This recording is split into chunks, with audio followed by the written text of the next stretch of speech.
Вы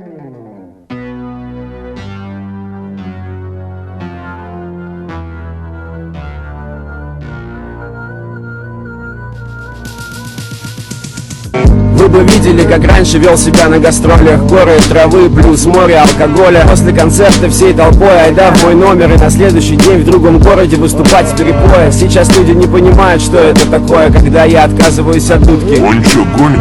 Я вам открою секрет, это не сила воли. Я, так сказать, пересел на кое-что другое. Так что моя милиция может спать спокойно. Леша больше не курит, вообще, в натуре.